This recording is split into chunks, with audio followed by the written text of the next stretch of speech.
책을 통해 정치인의 삶과 발자취를 이야기하는 시간 오유경의 인생 책방. 오늘 함께할 주인공은요. 경제 관료 출신의 경제통으로 손꼽히는 분이십니다. 21대 국회를 통해 경북 김천시에서 재선하신 분이에요. 네, 국민의힘의 송언석 의원 모셨습니다. 어서 오십시오. 안녕하세요. 안녕하세요. 환영합니다. 아유, 박수까지 네. 감사합니다.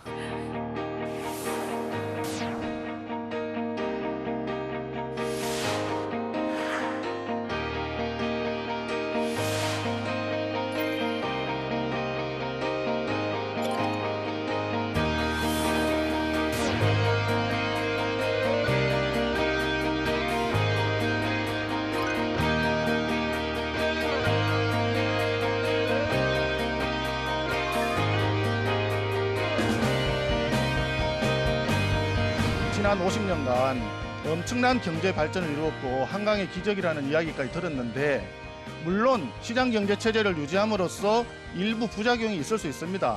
조금 더 사회 안전망이라든지 그런 부분에서 좀 더 강조하는 것은 분명히 있을 수 있습니다. 그렇지만 그것을 근본 철학을 거꾸로 가져가 가지고 시장이 마치 모든 문제의 원상인 것처럼 인식하는 그런 발언이 나오는 것은 현재 시장에 참여하고 있는 기업이든 개인이든 또 이를 바라보고 분석하고 하는 전문가들이나 공직자 입장에서는 굉장히 혼란스러울 것이다. 저는 이렇게 생각을 하거든요.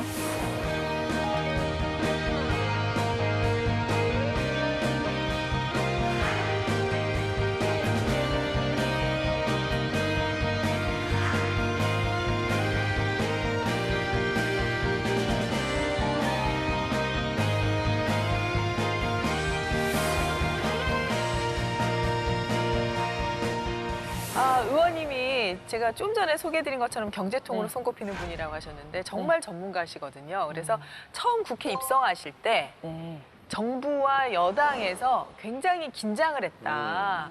저격수가 온다. 이렇다는 얘기가 있는데 들어오셨나요? 2018년 6월 달에 네. 그 지방선거 할 때 보궐로 처음에 등원을 하게 되었는데 네. 당시 그런 이야기를 민주당 측에서 많이 했던 걸로 기억을 하고 있습니다. 예. 그러나 정부에서 오랫동안 일을 했기 때문에 정부의 속사정을 다른 사람보다는 더 많이 알 것이다. 그래서 굉장히 힘들 것이다 하는 아마 그런 걱정 때문에 그런 저격수라는 얘기를 하지 않았을까 네. 생각을 하는데 저는 현재 정부의 아픈 곳을 더 많이 찌른다. 이런 측면보다는 국가를 위해서 또 국민을 위해서 어떤 것이 가장 적절하고 합리적인 대안인가 그런 점을 찾아 나가는 자세로 임하고 있습니다. 그 의원님 같은 분은 흔히 중량급 인사 이렇게 얘기를 하는데 기재부 차관까지 지내셨죠. 예. 예. 기재부에서 얼마나 근무하신 거예요? 정확하게 공직 생활 한 것은 31년 하고 3개월 정도 될 것 같습니다. 그러셨어요? 네. 그렇죠. 저도 검색창에 쭉 이렇게 두들겨 보니까 기획재정부 예산실장을 지낸 그 엘리트 관료 출신이시잖아요. 네. 그래서 그런지 거리감이 그냥 확 느껴지시더라고요. 그냥 나랑 안 맞구나 했는데 또 이렇게 알아보니까 낭만을 좀 아시던 분이더라고요. 낭만을? 네, 낭만. 문학소년이셨다면서요, 의원님. 학교 다닐 때까지만 하더라도 문예반 활동을 계속 했었습니다. 문예반 활동을 하고 특히 고등학교 다니던 시절에는 교내에 있는 문학동인회, 주로 이제 시를 쓰는 모임인데 문학동인회 활동을 하고 또 교외에 여러 학교들이 이제 합동으로 만든 독서 토론회가 있었습니다. 그 독서 토론회를 또 맡아서 활동을 하고 했기 때문에 나름대로 학교 다닐 때까지는 상당히 문학이나 이런 쪽에 좀 그 심취해 있던 그런 생활을 많이 했었습니다. 근데 진학은 법대로 하셨고 혹시 문학 전공을 고민하진 않으셨어요? 학교 다닐 때는 인문대학 쪽으로도 생각을 많이 했고요. 네. 그런데 그 대학을 진학하게 된 과정은 생각보다 조금 짧았지만 3년의 고등학교 생활이었지만 조금 복잡했습니다. 우리가 학교를 다니던 시절에 고등학교 2학년 여름방학 때 730 교육개혁조치라는 게 있었어요. 당시에 전두환 대통령이 나서서 본고사를 없애버렸습니다. 본고사를 없애고 그해 3학년생들부터 바로 학력고사를 도입해서 과거 같으면 예비고사만 가지고 대학을 들어가는 제도로 바뀌었죠. 네. 그래서 그 과정이 굉장히 짧았는데 네. 학력고사 성적을 가지고 대학에 들어가는 그런 이제 시스템으로 바뀌다 보니까 성적이 좀 상위권에 나오는 학생들에 대해서는 학교에서 괜찮은 등급에 있는 과로 진학을 하도록 상당히 이제 설득과 유도를 많이 했죠. 그래서 서울대학교에 많은 학생들이 진학을 했고 그중에서 특히 상위권에 있는 친구들은 대부분이 다 법대로 이제 진학을 하는 그런 상황이 왔었죠. 국문학과 진학을 심각하게 고려하셨다고 하지만 뒷조사를 좀 해보니까 우리 의원님도 똥파리셨더라고요. 지난번 조혜진 네. 의원 때문에 알게 된. 그러니까요. 파리 학번. 서울대 법대 파리학번. 야, 대단하시다. 의원님도 그럼 그 파리학번 멤버신 거예요? 파리학번이었어. 어떻게 나오실 때 조혜진 의원님과 얘기 안 하셨어요? 나 여기 나온다 뭐 이런. 이번에 이제 인생 책방 네. 나온다는 얘기를 가지고 별도로 조혜진 의원하고 얘기는 하지 않았는데 네. 조혜진 의원이 그 출연하던 그 프로에 예. 제가 잠시 시청을 직접 했었습니다. 아, 정말요? 방송 나올 때 하셨구나. 예. 방송 나올 때 직접 했는데 보니까 뭐 일기장을 들고 나왔더라고요. 그래서 대단하시다. 정말 대단한 친구다. 대단하셨죠. 우리 친구들 중에 정말 이런 대단한 친구가 많이 있으니까 내가 너무 기분이 좋고 참 즐거웠거든요. 네. 그런데 이번에 나오면서 또 보니까 네. 인생 책방 이거 그냥 가서는 안 되겠다 네. 해서 방송했던 거를 찾아서 처음부터 다시 한번 끝까지 봤어요. 네. 봤더니 똥파리 얘기가 나오더라고요. 아니 근데 다른 분들은 그렇게 공부 열심히 막 하셔가지고 법대 들어가신 건데 의원님은 뭐 낭만을 즐기시고 문학소년 하시면서 어떻게 법대를 이렇게 그러게요. 어려운 그 해라다면서 82년도가 그렇게 들어가셨던 건지 문학소년을 대충 하신 건 아니실까요? 지금 그 말씀이 정확한 지적입니다. 대충 했습니다. 고등학교 때 사실 1학년, 2학년 다닐 때는 굉장히 방황도 많이 하고 어려웠던 시기이기 때문에 독서 토론회, 문학 동인회 활동을 많이 하면서 지냈는데 네. 3학년이 되면서부터 이제 입시가 내일 모레인데 그냥 있어서는 안 되겠다 하고 그때부터는 사실 공부를 굉장히 열심히 했습니다. 우리 데미안 책에도 그래서 제가 굉장히 충격을 많이 받았던 책인데 네. 방황의 결과에 정말 너가 진짜 본질적으로 원하는 것이 뭐냐, 네. 무엇을 하기를 원하느냐 이걸 찾아가는 과정인데 일단은 대학을 진학을 하고 내가 원하는 방향의 일을 하기 위해서는 최대한의 내 노력을 투입을 해서 네. 내가 노력해서 어느 정도까지 할 수 있는지를 입증을 해야 될 필요가 있다. 근데 의원님 뭐 들고 나오셨는데 이게 이제 제가 고등학교 2학년 때 5월 달 시화전 할 때 네. 제가 이제 그 출품이라 해야 되나요? 거기 이제 나왔던 그 시를 좀 정리를 한 겁니다. 자작시인가요? 그렇죠. 그 별을 자작시죠. 사랑한 소년. 별을 사랑한 소년이야. 낭만적이다 이 부분은. 윤동주 같아요. 보시면 데미안 책 내용 속에도 그런 구절이 있죠. 친구가 별을 사랑했던 사람이 너무나 별을 사랑하다 보니까 홀짝 뛰어가지고 떨어져서 추락하는 그런 장면이 하나 나오지 않습니까? 그런 이야기 나오는데 그 데미안을 읽을 때가 2학년 되던 해 그 해 2월 아니면 3월 정도였던 것 같아요. 그러고 난 이후에 그 책에서 데미안에서 내가 그때 살아오던 과정에 그 당시에 저에게 딱 들어맞는 측면에서 제가 이제 시를 해서 이제 5월 달에 교내 시화전 때 이거 제가 이제 제시를 했던 내용입니다. 그러면 데미안이 어떻게 보면 인생책이 된 게 그 고등학교 문학 청년 시절의 일이고 이 데미안을 읽고 나서 이 시를 쓰신 그렇습니다. 거라고. 그래서 저도 이걸 이번에 새로 한번 찾아봤더니 제가 명시적으로 카인의 후예라는 말까지 여기 써놨더라고요. 의원님 그럼 한번 좀 어떻게 낭독을 한번 해봐 주시겠습니까? 예. 별을 사랑한 소년.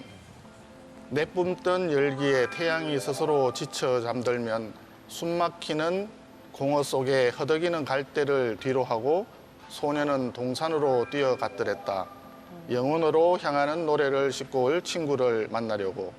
미소 짓는 별이 과제를 내리면 백사장에서 진주를 찾듯이 어머님 품속을 헤집어가는 이상의 나룻배를 검은 도화지에 그리며 소년은 자신의 영과 별의 빛을 잇는 길이 넓고도 탄탄함을 알았다.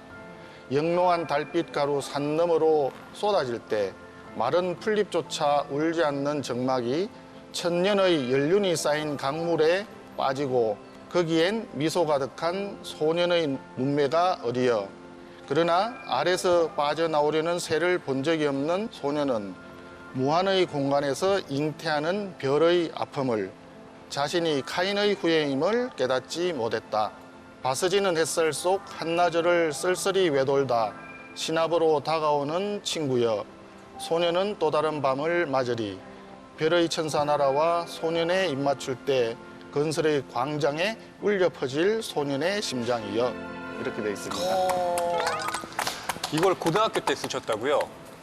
80년 5월입니다. 왜 이럴 때 있잖아요. 옛날 일기장 뒤져보면 내가 이때 이렇게 어려운 말을 썼었나? 맞습니다. 가장 현학적이고 철학적일 때가 네. 그 10대인 것 같기도 하고. 근데 의원님 이 시를 딱 들으니까 데미안 읽고 쓰신 시 맞네요. 그러니까요. 딱 느껴져요. 알이라든가 새라든가 별이라든가 카인이라든가 이런 얘기들이 왜 인생책이 됐는지를 먼저 지금 듣게 됐는데 허위평론가가 이 데미안이라는 책을 그럼 대강 좀 소개를 해주시죠. 네, 이 데미안, 뭐 우리가 세계 문학 전집 안에 뭐 반드시 포함되는 책이라고 네. 할 수가 있는데 네. 헤르만 헤세가 이 책을 쓴 건 제1차 세계대전이 한창이던 1916년이었습니다. 책이 출간된 건 1919년인데요. 2019년이 이 데미안 출간된 지 100주년이 되는 해이기도 했습니다. 네. 뭐 기념비적인 해이기도 했는데 이 작품 같은 경우는 헤르만 헤세가 본인의 이름으로 내지 않습니다. 뭐 이미 당대에도 인기 작가였는데 그때 나는 작품성만으로 평가받고 싶어 라는 생각으로 에밀 싱클레어라는 필명으로 이 작품을 출판사에다 내요. 그러니까 사실은 이 젊은이가 몸이 안 좋아서 내가 대신 대리인으로 네. 이걸 출간하는 거다라고 말은 하긴 하죠. 근데 이게 정말 그 당시에 사람들에게 많은 반향을 불러일으켰던 예. 거예요. 그리고 과연 에밀 싱클레어가 누구냐? 작자 이름과 또 아내 주인공 이름이 주인공이 똑같잖아요. 같죠. 그러면 예. 이 사람의 진짜 자전적 이야기인가? 라고 생각을 해서 많은 사람들이 거기에 대해서 탐구를 하는데 딱 한 사람 맞춥니다. 칼 구스타프 융이라고 하는 우리의 그 무의식에 대해서 탐구했던 그 학자는 이 작품을 쓴 사람이 바로 헤르만 헤세라는 걸 정확하게 그분이 간파해요. 아신 거예요? 네. 그리고 편지를 보냅니다. 진짜? 그러면서 아프락삭스에 관한 논문을 함께 보내요. 오. 그리고 끝까지 비밀은 지키죠. 그게 나중에는 이제 헤르만 헤세라는 것이 밝혀지게 되는데 그 전에 이미 독일의 유명 문학상을 에밀 싱클레어가 받게 되면서 헤르만 헤세가 일이 너무 커진다. 그래서 이제 고사를 했던 거죠. 밝힌 여하튼 거예요. 데미안이라고 하는 책은 정말 젊은 청춘들에게는 반드시 한 번쯤은 읽고 넘어가야 할 그런 통과 의례와도 같은 책입니다. 아까 말씀하셨던 그 알에서 빠져나오려는 그 새의 투쟁기이기도 하기 때문에 이 세계와 어떻게 대결하려고 하는가 이런 질문을 가진 사람들은 뭐 반드시 읽어봐야 하는 그런 세계 명작이죠. 데미안 얘기 나오니까 우리 허위평론가가 막 신이 나셨어요. 지금 이거 평론을 좋아하는 하시는. 책입니다. 예. 아프니까 청춘이다라는 얘기도 하고 아픈 만큼 성숙해진다라고도 얘기하는데 자 데미안 그러면 하나하나 짚어보도록 하겠습니다. 자 데미안 불안한 청춘의 기록이라고 뽑았네요. 자 첫 번째 유년의 두 세계. 네. 두 개의 세계가 충돌하는 게 싱클레어의 유년기죠. 네. 네. 이 데미안을 관통하고 있는 커다란 주제 중에 하나가 네. 바로 선과 악의 조화입니다. 보통 어린 시절에 우리가 자라면 부모님의 세계, 집안의 세계는 안 온하잖아요. 선으로 가득한 세계입니다. 근데 그 집안에서 바깥으로 나오게 되면 그러니까 이불 밖은 위험해. 그러니까 이불 밖도 위험한데 집 밖으로 나오게 되면 거기에는 이른바 선의 세계와는 대척점에 있는 악의 비슷한 것들이 펼쳐지게 되는 거예요. 네. 뭐 대표적인 것이 프란츠 크로머라고 하는 싱클레어가 10살 때 만난 이 아이인데 이 싱클레어의 약점을 잡아서 돈을 뜯어내기 시작합니다. 네. 심지어 나중에는 뭐 누이를 데리고 나오라 이런 말까지 하게 되는데 이런 악의 속성을 철저하게 경험하게 되면서 이 세계가 결코 선한 것만으로도 그리고 악으로 이루어진 것만이 아니라 그 양쪽 어딘가에 있는 것이구나라는 걸 깨닫게 됩니다. 그리고 그 중요한 깨달음을 얻게 하는 중요한 인물 중에 핵심적인 사람이 바로 데미안인 것이고. 그 의원님은 근데 이제 싱클레어에게는 데미안이라는 존재가 일탈에서 빠져나오게 하는 어떤 존재였는데 의원님한테 그런 데미안 같은 존재가 뭐 있었어요? 있었다고 생각을 합니다. 예. 여러 가지 이 상황인데 독서 토론을 하면서 친구들을 만날 때는 서로가 서로의 데미안이라고 생각을 많이 했습니다. 내가 가지지 못하고 내가 생각하지 못했던 것을 친구가 옆에서 도와주기도 하고 나중에 이렇게 정치를 하면서 과정에서 이렇게 생각을 해보니까 그 데미안이라든지 이런 것들이 하나의 캐릭터, 하나의 사람일 수도 있지만 자기 자신을 찾아가는 자기 내면 속에 있는 진실한 자기 잠재적 자아, 셀프, 그러니까 융 얘기 나왔지 않습니까? 융은 에고하고 셀프를 이렇게 구분해서 얘기를 하던데 사회적으로 보여지는 자아, 에고에 해당되는 부분하고 자기의 본질적 자아, 잠재적 자아, 그것은 이제 셀프라고 구분했을 때 데미안이 그 중에 하나의 셀프의 역할을 하는 거다. 그걸 찾아가는 과정이다라고 봤을 때 그러면 정치는 도대체 무엇을 찾아가는 과정인가 이런 생각들을 좀 많이 하게 됐어요. 그럼 정치 과정 속에서의 데미안이라고 하는 것은 결국은 국민 아니겠느냐. 국민의 뜻이 무엇인지 그것을 알고 그것을 찾아가는 과정이 정치의 과정이 아니겠나 이런 생각을 좀 많이 봤습니다. 저는 요즘 젊은 사람들도 데미안을 보고 그렇게 인상을 깊게 받고 막 감동을 받는지 몰랐는데 BTS가 데미안의 영향을 받아갖고 노래까지 네. 만들었다는 걸 전 이번에 알았네요. 그 노래 아시죠? 내 피땀 눈물 아시죠? 닮았어. 이러세요. 저 번만 더 큰일 나요. 쳐봐. 아내들한테 큰일 난다고요. 둘이 또 욕먹는다. 네. 아무튼 이 네. 내 피땀 눈물이라고 하는 BTS의 타이틀곡이 데미안에서 영감을 받았다. 이 사실이 알려지면서 이게 갑자기 데미안 판매 부수가 급증한 거예요. 네, 보통 1년에 뭐 이 책이 전 출판사 통틀어서 한 2천여 권 나갔는데 갑자기 만 부가 막 주문이 나가는 와, 겁니다. 진짜 역시 예, 다르구나. 그만큼 아미의 영향력이 어마어마하고 또 BTS가 그러니까 인문학적인 네. 성찰을 자신들의 곡 안에 녹여놓고 있는 뭐 네. 방증이기도 한 거죠. 그래서 이번에 그 뮤직비디오를 보니까 뮤직비디오 안에 이 책에 그 어떤 보이는 느낌이 것 같아. 다 네네. 녹아있더라고. 그래서 이거를 영향받았다고 하는구나. 그걸 처음 알았네요. 네. 뭐 의원님은 알고 계셨죠? 알고 BTS는 계셨어요? 알고 있었습니다. BTS는 알고 계시죠? BTS는 알고 있었는데 BTS가 그 이 데미안의 영감을 받아서 곡을 만들고 또 뮤직비디오를 그렇게 했다는 사실까지는 그때는 몰랐죠. 이게 2016년도에 나왔던 네, 거였죠, 그 맞습니다. 노래가. 근데 그때까지는 몰랐는데 이번에 그래서 다시 한번 그걸 봤더니 네. 그림을 하나 앞에 있는데 거기서 보면서 이제 굉장히 충격을 받는 맞아요. 그 부분이 나옵니다. 네, 맞아요. 아마 그 부분이 그 어떻게 보면은 여기 우리 알에서 깨어나오려고 하는 새를 그리는 그 느낌하고 비슷하게 연관이 되더라고요. 눈을 이렇게 안대로 이렇게 가리는 장면이라든지 새로운 그 자기들이 경험하지 못했던 내가 알지 못했던 부분에 대한 새로운 인식하는 그 과정으로 이렇게 느껴지는 부분들이 있더라고요. 그래서 비디오를 참 잘 만들었다. 네.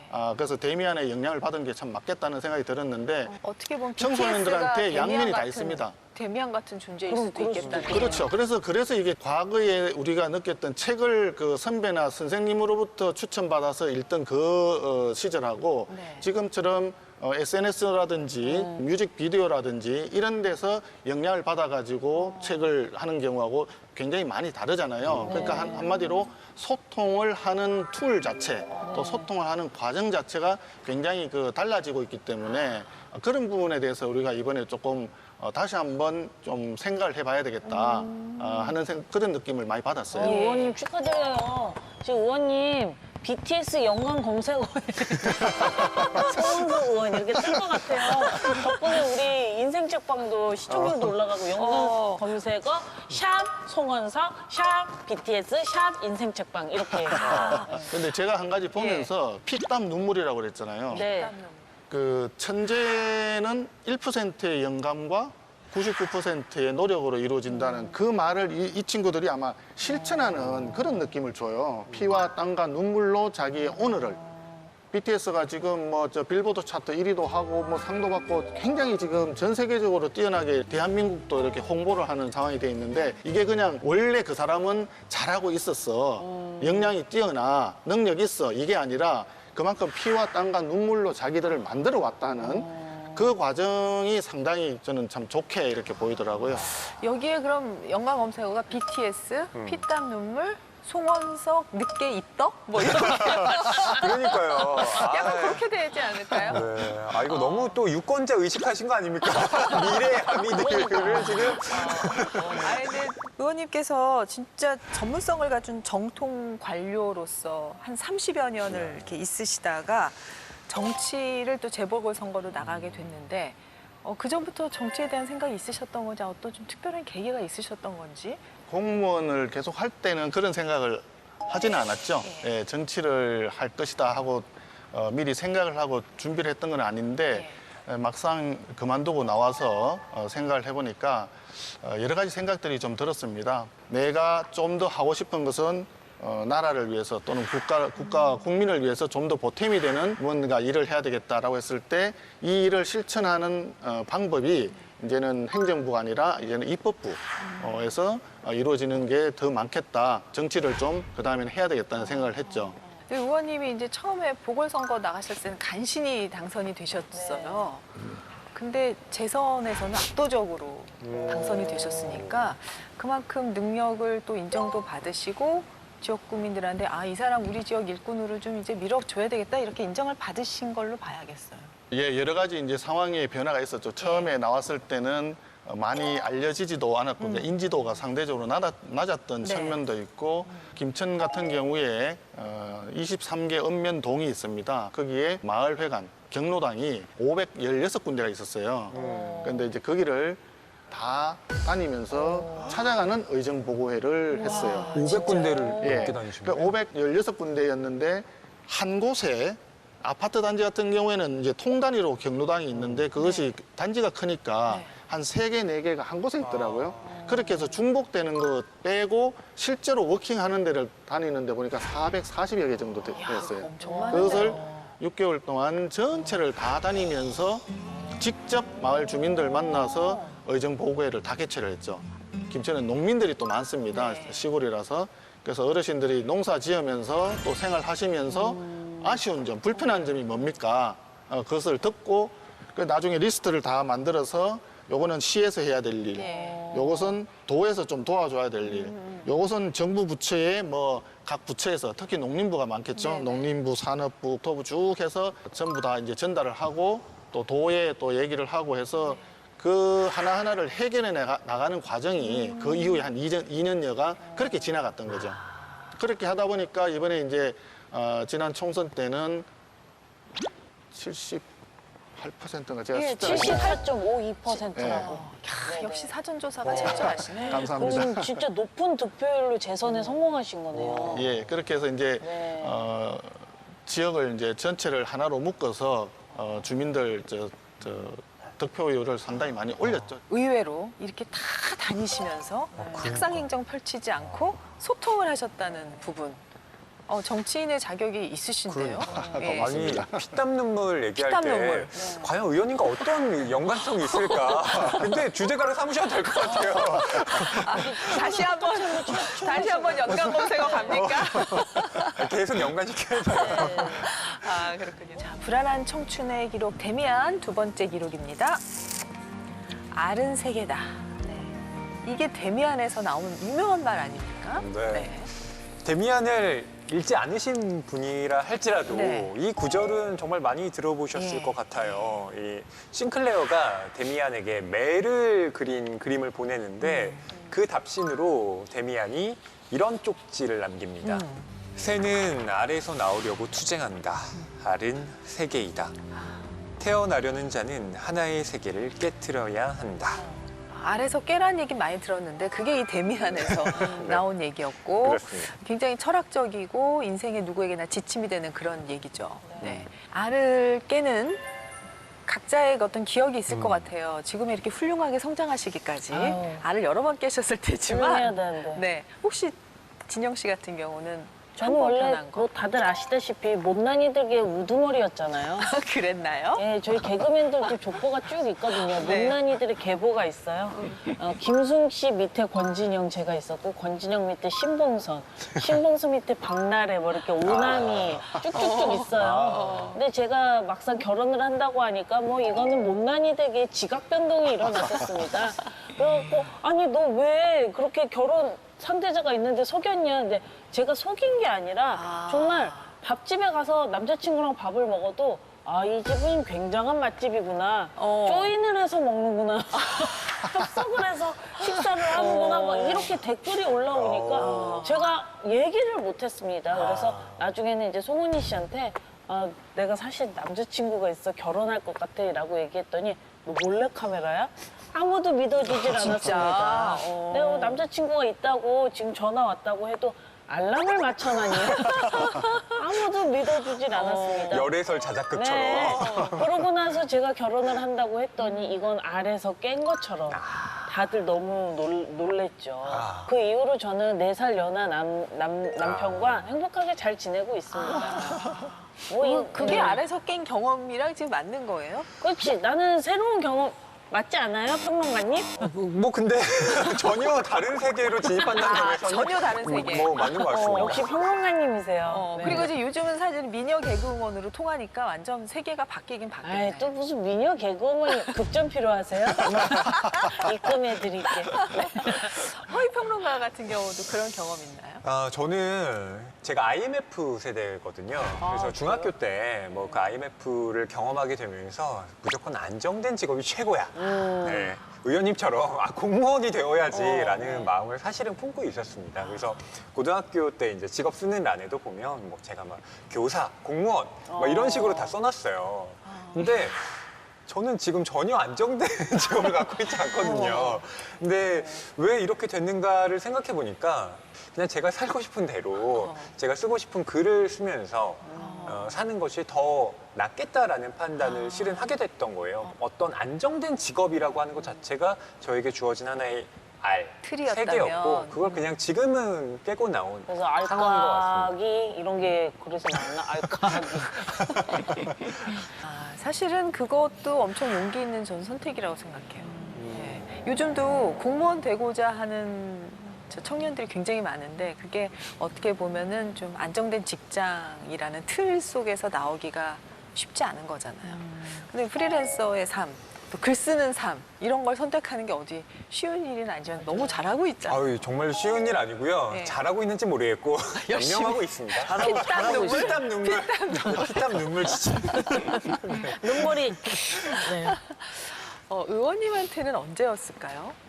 깨고 나와서 저 했다고 생각 중에 하나는 뭐냐면 제가 행정고시를 봐야 되겠다라고 생각했던 게 큰 하나의 변화였던 걸로 저는 생각을 합니다. 고등학교 때까지만 하더라도 상당히 이제 인문학적인 쪽으로 생각도 하고 있었고 하는데 대학을 자의반, 타의반으로 법대를 법대를 받고 가셨고. 판사나 검사라고 하는 직종 자체는 세상 일이 다 벌어지고 난 이후에 뒤에 정리하는 설거지하는 직종이라는 느낌을 저는 많이 가지고 있었기 때문에 남들은 사법고시 돼가지고 판사나 검사로 가면 영감님 하면서 사회에 가장 앞서가는 듯한 그런 모습에 대해서 별로 제가 적극적인 동의가 되지 않았기 때문에 그래서 대학교 1학년 때도 사실 많은 그 방황을 거쳤는데 결과적으로 내가 해야 될 일이 뭐냐, 나에게 주어진 것이 내 본질적인 자아가 내가 무엇을 원하느냐, 정책에 의해서 한 사람의 인생이라는 것이 굉장히 크게 영향을 받는다.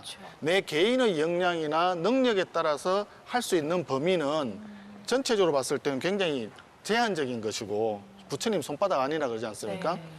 그래서 제가 가야 될 길은 정책을 하는 쪽으로 갔으면 좋겠다.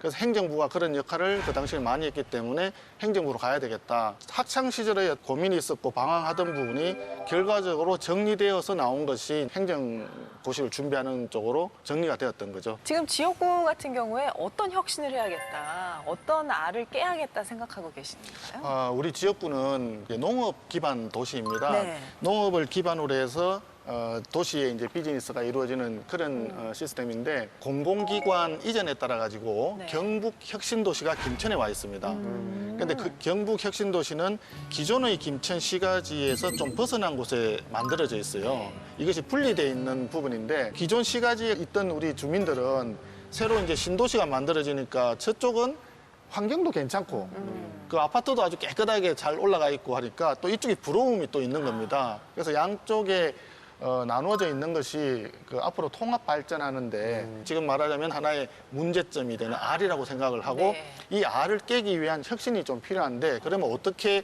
앞으로 찾아갈 거냐. 김천은 기본적으로 철도 교통의 중심지로 제가 좀 만들겠다 해서 김천과 진주 거제를 연결하는 남부 내륙철도 그다음에 김천에서 문경으로 해서 수서까지 연결하는 철도가 지금 진행이 되고 있는데 예비 타당성 조사가 진행 중에 있어요. 그래서 이것이 되면은 기존의 경부선 철도하고 새로운 철도가 이제 김천에서 교차가 되면서 철도 교통의 요충지가 되고 특히나 이제 전주하고 또 이렇게 연결이 되면 네. 저쪽에 새만금에서부터 전주를 해서 김천으로 해가지고 김천에서 이번에 새로 생기는 대구 경북 신공항이 있는데 그것에서 의성까지 연결이 됩니다. 그러면 교통이 요충지가 되면 각종 물류 산업이라든지 이런 쪽에 굉장히 어드밴티지가 있거든요. 그래서 그런 산업을 좀 발전을 시켰으면 좋겠다라고 하는 게 하나가 있고, 또 하나는 혁신 도시를 중심으로 해가지고 미래 먹거리 산업을 좀 발전을 시키려고 진행하려고 합니다. 그럼 뭐냐면 드론하고 자동차 튜닝 이 두 가지 분야인데, 자기가 선택해서 자동차의 기능에 문제가 없는 범위 내에서 외관이라든지 내장 기술이라든지 이런 것들을 고쳐서 쓸 수 있도록 하는 것이 튜닝입니다. 네, 그런 산업을 김천에 이제 튜닝 그 성능 시험 안전센터를 김천에 유치를 했는데, 거기를 중심으로 해가지고 이제 자동차 튜닝과 관련된 업체들이 김천에 많이 모이게 되면 튜닝하는 사람들이 많이 또 몰리니까 일자리가 생길 것이고, 튜닝을 하기 위한 사람들이 오면 또 유동인구가 많이 김천을 오게 되니까 지역 발전에도 도움이 되지 않겠나. 그래서 앞으로 교통의 요충지로 하면서 미래 먹거리 산업으로 튜닝하고 드론을 이제 발전시키고, 기존에 있던 우리 역사적인 유물 같은 거 있거든요. 그럼 그런 이제 관광이라든지 그다음에 스포츠라든지 문화시설 이런 걸 활용을 하는 그런 쪽으로 지금 생각을 하고 있습니다. 그렇게 방향성을 딱 잡아 놓으셨군요, 지금. 그렇죠. 예. 네, 네. 알겠습니다. 자, 불안한 청춘의 기록으로 또 가보겠습니다. 시내 이름은 암락사스. 이 암락사스라는 이 이름이 굉장히 느낌이 뭐라 그럴까? 어디 저기 이집트의 무슨 그 벽화에 나오는 뭐 신 같은 느낌이었어요, 저는. 예. 예. 데미안이 싱클레어에게 보낸 쪽지에 쓰여 있는데요. 이렇습니다. 새는 신에게로 날아간다. 그 신의 이름은 암락삭스다라고 하는데요. 이 암락삭스가 여기에서 이제 선생도 이야기를 하지만 네.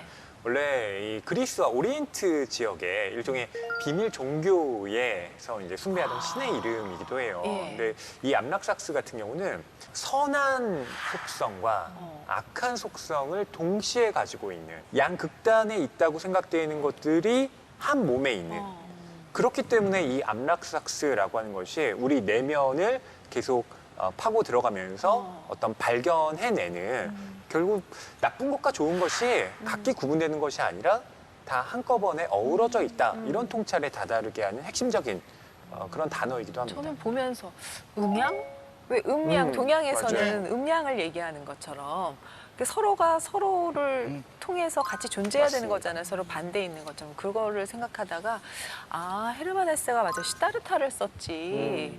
그 생각이 들어서 약간 아시아나 이런 오리엔트의 그런 내용에도 많이 이렇게 영향을 받았나 보다 그런 생각을 했죠. 네, 옛날에 헤르만 헤세 그거 외우려고 하루만 허세, 하루만 허세 이러고 다녔던 기억이 나네요.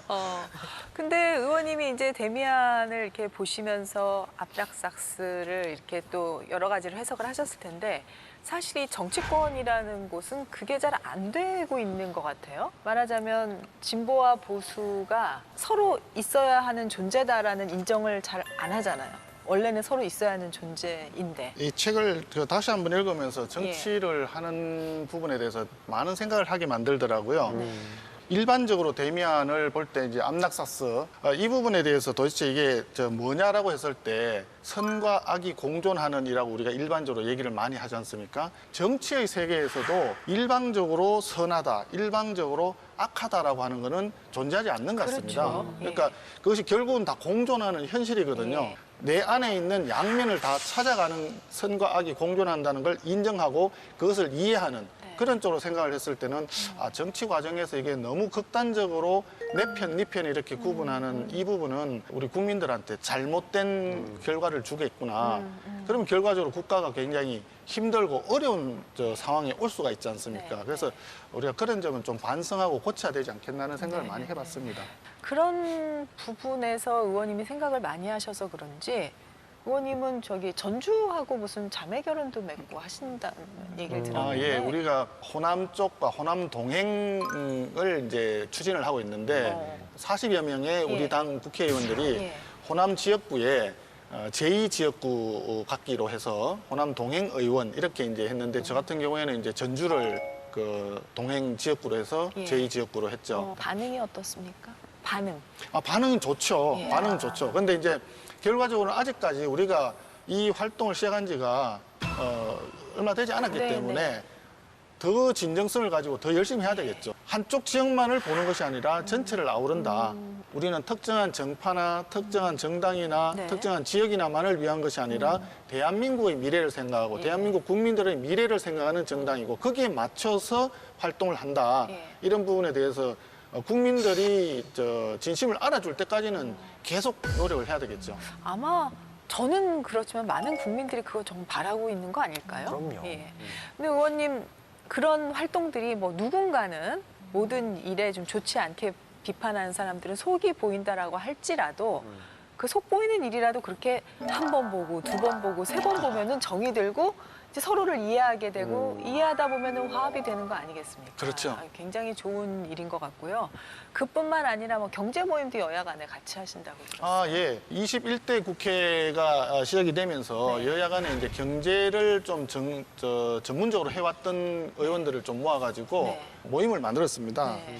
전환기 한국경제포럼이라 해서 경제적인 측면에서 봤을 때 대한민국은 전환기가 아닌 적이 사실은 없었습니다. 그런데 지금 현재는 전 세계적으로 4차 산업혁명이라고 하는 게 지금 벌어지고 있는 상태지 않습니까? 4차 산업혁명이 진행되면 수백만 명의 실업자가 생길 수도 있다. 네. 이런 얘기들을 많이 하거든요. 그러니까 기계화가 되고 자동화가 되면 실제로 사람들은 숫자가 줄어들 수밖에 없거든요. 그러면 그 실업이 되는 그분들은 일손을 놓고 있을 수는 없지 않습니까? 그럼 그 사람들을 어떻게 할 거냐 하는 대책이 필요하죠. 네. 그래서 전환기에 우리 대한민국 경제를 위해서는 어떤 우리 정책을 해야 되느냐 네, 네. 이것을 여야 간에 허심탄회하게 좀 논의해보자 네.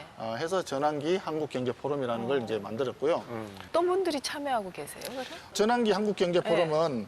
민주당의 이제 김민석 의원이 이제 대표로 참여를 하고 있고요. 우리 당에는 뭐 박수영 의원이라든지 윤희숙 의원이라든지 여러 명이 참여를 좀 하고 있죠. 의원님 혹시 이 데미안이라는 책 안에 좋은 구절들이 많잖아요. 의원님한테 들어온 구절 혹시 소개하고 싶은 구절이 있으시면은 뭐 지금 해주셔도 좋습니다. 소개하고 싶은 구절이 너무 많아서 인생 구절이 혹시 있으신가요? 제일 첫머리에 이렇게 나오는 게 내 속에서 솟아 나오려는 것, 바로 그것을 나는 살아보려고 했다. 그러기가 왜 그토록 어려웠을까? 이 구절이 참 그렇죠. 모든 것을 이렇게 대변해 준다는 느낌을 많이 그러네요. 받았어요. 그래서 내 속에서 솟아나오려 내 속에 있는 것이 정말 내 자신이 무엇인지, 내 자신 내면에 있는 셀프가 도대체 무엇인지 그것을 그대로 한번 해보려고 했지만 살아가는 과정에서 여러 가지 제한도 있고 제약도 있고 한계가 있어서 다 못했고 그렇게 살아가는 것 자체가 왜 이렇게 힘들었느냐. 자기 자신을 아는 것부터가 쉽지가 않거든요. 자기 자신을 아는 그 자체가 쉽지 않은데 그것을 찾아가는 과정이라고 하는 건 어려웠겠죠. 어떻게 보면 첫 문장에 이 책의 모든 것이 요약되어 있는 저는 그 그런 첫 느낌을 문장이에요. 많이 받았습니다. 많이 받았고 그 내용을 좀 부연 설명하는 내용이 네. 중간중간에 좀 나오는데 한 사람 한 사람의 삶은 자기 자신에게로 이르는 길이다. 길의 추구, 오솔길의 암시이다. 일찍이 그 어떤 사람도 완전히 자기 자신이 되어본 적은 없었다. 그럼에도 누구나 자기 자신이 되려고 노력한다. 이런 식으로 돼 있거든요. 이 내용들이 전반적으로 이 과정을 다 설명해주는 같은 그런 느낌을 받고 있습니다. 그렇네요. 권진영 씨한테도 의원님께 질문할 기회를 하나 네. 드릴게요. 의원님 김천에 가면 뭐가 제일로 맛있어요? 제일 중요한 아, 이거 찐 질문입니다. 궁금했거든요. 김천에 유명한 것은 지뢰 흑돼지입니다. 흑돼지. 흑돼지. 흑돼지 하면 김천에 이제 제주인 지뢰 줄 알았더니, 흑돼지가 예. 지뢰라고 하는 것이 김천시에 있는 지뢰면이라고 하는 면단위 지역 이름인데요. 네. 거기에 흑돼지가 유명한데 거기가 상대적으로 김천보다는 백두대간, 그러니까 옛날에 우리가 배울 때는 소백산맥이었는데 네. 그 백두대간 쪽에 가까이 있어서 약간 고지대이고 기온이 좀 서늘해요, 거기가. 그래서 돼지가 씹는 맛이 좋다는 돼지가 육질이 아주 좋다는 그런 이야기가 있습니다. 그래서 제주 흑돼지나 지리산 흑돼지 못지않게 지리 흑돼지가 좋은데 네. 생산량이 상대적으로 좀 적다 보니까 이쪽에는 많이 알려져 있지 않고 또 계령 쪽으로 가면은 또 이 석쇠구이가 유명합니다. 석쇠구이. 그 석쇠구이가 양도 푸짐할 뿐더러 직접 화롯불에 이렇게 구워가지고 최고죠. 예, 맛이 맛있겠다. 상당히 좋죠. 보편화되어 있지는 않는 갱식이라는 게 있어요. 갱식이요? 갱식이. 갱식이? 일부에서는 국식이라고 하기도 하고 갱식이는 옛날에 이제 쌀이 부족하니까 쌀은 이제 조금밖에 안 들어가고 거기에 콩나물이라든지 뭐 고구마 온갖 것들을 넣어서 끓인 그 국처럼 만들어진 국밥 비슷한데요. 소고기 국밥 이런 유형이 아니고 채소국밥입니까? 여러 가지 야채들까지 넣어서 만든 게 있어요. 완전 건강식이네요. 네, 갱식이라고 하는 갱식이? 그런 게 우리 저 지역에서는 고향에서는 옛날 전통 음식으로 사람들이 또 많이 찾는 그런 아우, 음식이 있습니다. 그냥 땡기는데. 갱식이 만나러 한번 갈게요. 의원님 이제 재선 의원이고 정말 이제 정치인의 길을 걷기 시작하셨는데 어떤 정치인이 되겠다 목표가 있으신가요? 제가 다른 사람보다는 좀 더 잘 국가를 위해서 국민을 위해서 할 수 있는 길이 있다면 그 길에서 제 역할을 마다하지 않겠다 하는 생각을 합니다. 조금 더 제가 가지고 있는 전문성이라든지 제가 생각하는 것들이 좀 더 이 시대에 필요하고 이 시대의 국민들과 우리 국가의 미래를 위해서 더 필요하다라고 하는 생각에 대해서는 좀 변함이 없습니다. 그래서 그것을 실천하기 위해서 최선을 다하려고 합니다. 권진영 씨 오늘 문학소년이자 21대 국회 경제통 우리 송원석 의원님 만난 소감이 어떠십니까? 우리 의원님이랑 이렇게 대화를 나눠보니까 머리는 슈퍼컴퓨터, 가슴은 핫팩. 이런 칭찬이야. 네, 그런 의원님이라는 걸 깨달았어요. 예. 앞으로도 우리 국민의 데미안이 돼주시길 기대해 아이고, 보도록 감사합니다. 하겠습니다. 네. 네, 부탁드릴게요. 네. 허위평론가가 데미안을 좀 정리해 주세요. 이 책이 1차 세계대전이 벌어졌을 당시에 쓰여졌다고 말씀을 드렸잖아요. 근데 생각해보면 전쟁이라는 건 언제나 개인을 축소시키고 전체를 앞세우게 되잖아요. 그럴 때 이 개인성이라고 하는 것에 대해서 헬세는 굉장히 고심을 했고 제가 데미안일 순 없어도 데미안 같은 친구가 있으면 좋겠다라는 생각을 참 많이 하게 됐습니다. 이 친구가 나의 갈 길을 이런 식으로 좀 조언을 해주면 얼마나 좋을까 하고 말이죠. 그러네요. 예. 송원석 의원님 오늘 데미안을 통해서 시청자분들께서 송원석 의원을 만났거든요. 시청자분들께 한마디 좀 해주신다면 마무리로. 인생 책방에서 과거에 저를 많이 울렸던 데미안을 가지고 이렇게 만나 뵙게 되었습니다. 네. 다시 한번 우리 초대해 주셔서 대단히 감사하다는 말씀을 드리고요. 네. 저도 물론 더 열심히 하겠습니다. 앞으로 대한민국의 미래가 현재보다는 좀 더 나을 수 있도록 제가 가지고 있는 모든 역량을 동원해서 최선을 다하겠습니다. 많은 도움 부탁드리겠습니다. 감사합니다. 네. 오늘 오유경의 인생책방 함께해 주셔서 감사드립니다. 고맙습니다. 감사합니다.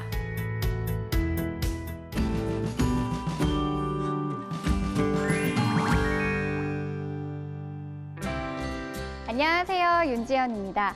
국회도서관이 추천하는 새로 나온 책과 다양한 추천 테마 도서 소개하는 오늘 뭐 읽지? 오늘은 각 분야 전문가의 책 리뷰 만나보는 시간 금주의 서평 준비되어 있습니다. 먼저 국회도서관이 추천하는 새로 나온 책입니다.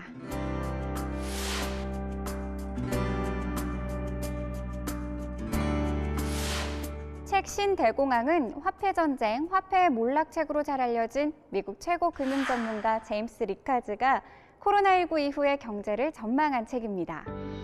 저자는 책에서 현재 세계 경제 상황은 단순히 침체가 아닌 세계적 대공황이 시작됐다고 강조하며 이러한 충격적인 전망과 함께 전략적인 투자 방향에 대해서도 소개하고 있는데요. 포스트 팬데믹 시대, 세계 경제의 흐름과 전망을 알고 싶은 분에게 이 책을 추천합니다.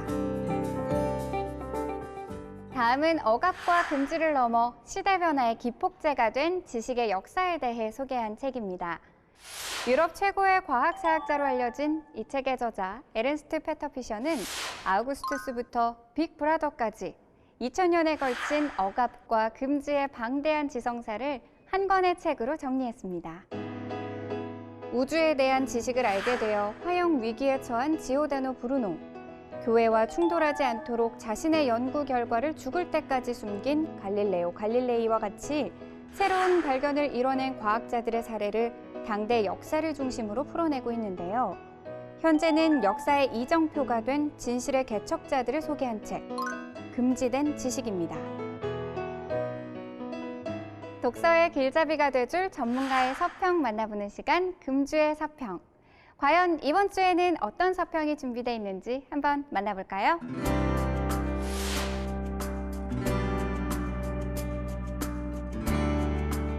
어느 날 갑자기 인간이 모두 사라진다면 지구에서는 어떤 일이 벌어질까요?